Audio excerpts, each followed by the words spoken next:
Hello everybody, how are you today? I hope you are having a wonderful day or night wherever you are in this beautiful world. Today we're going to read a story called Lost and Found by Oliver Jeffers. Once there was a boy, and one day he found a penguin at his door. What if one day a penguin comes to your door? What would you do? Let's see what this little boy does. All right. Here we have a little suitcase. You see that okay? Lost and Found.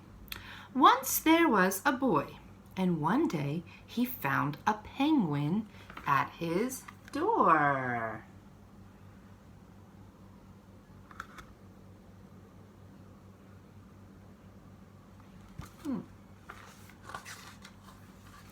The boy didn't know where it had come from, but it began to follow him everywhere. The penguin looked sad, and the boy thought it must be lost.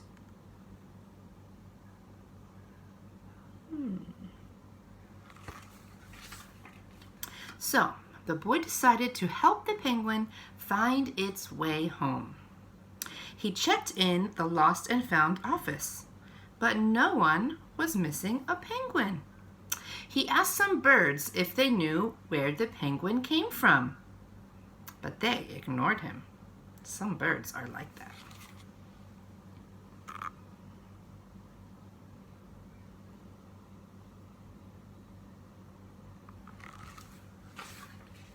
The boy asked his duck, but the duck floated away. He didn't know. That night, the boy couldn't sleep for disappointment. He wanted to help the penguin, but he didn't know how.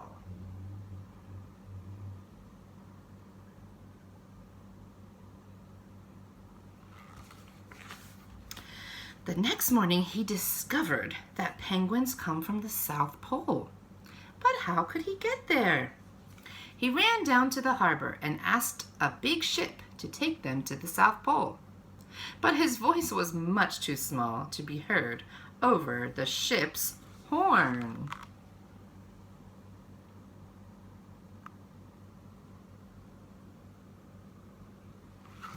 You see him under there?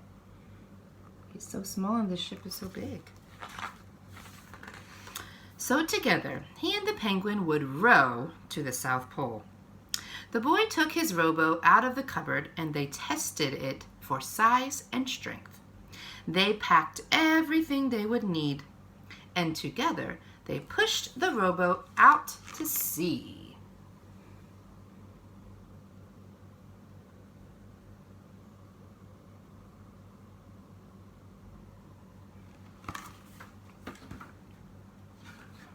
They rowed south for many days and nights, with the boy telling stories all the way.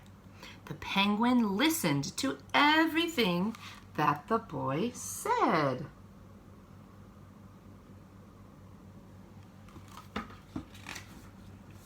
They floated through good weather and bad, when the waves were as big as mountains.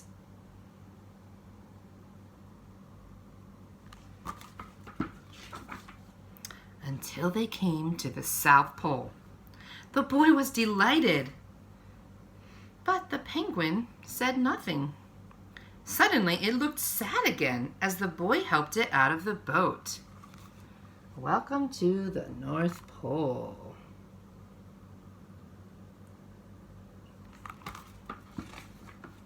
The boy said goodbye and floated away. But as he looked back, the penguin looked sadder than ever.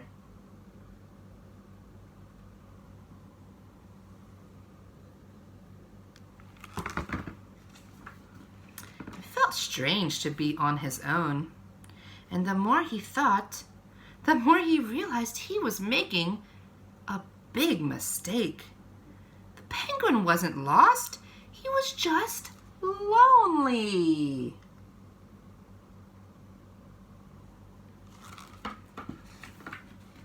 Quickly, he turned the boat around and headed back to the South Pole as fast as he could. At last, oh, you should see this picture because the boy's going one way and the penguin's going the other way. Oh no. At last he reached the pole again. But where was the penguin? The boy searched and searched, but he was nowhere to be found. Where is he? Sadly, the boy set off for home. There was no point telling stories because there was no one to listen, except the wind and the waves. But then the boy saw something in the water ahead of him. Closer and closer he got until he could see. What do you think it is? Who do you think it is? The penguin! Yay! Look at them hugging. That's so cute. I love the pictures. And so the boy and his friend went home together, talking of wonderful things all the way. All right, what did you think of the book? Did you like it? Who was lost and found? Well, I have another book that is in the series called Up and Down. It's with the same boy and the same penguin. So maybe we will get to read that another time. But I hope you enjoyed our book today, and I hope you can go on an imaginary trip with one of your friends, one of your toys, one of your pets, and have a wonderful day. Thank you so much for listening and watching. Moochie's back there sleeping. Mooch. She's tired. You see her over there? There she is. All right. Thanks again for watching and listening, and I will see you later. Goodbye.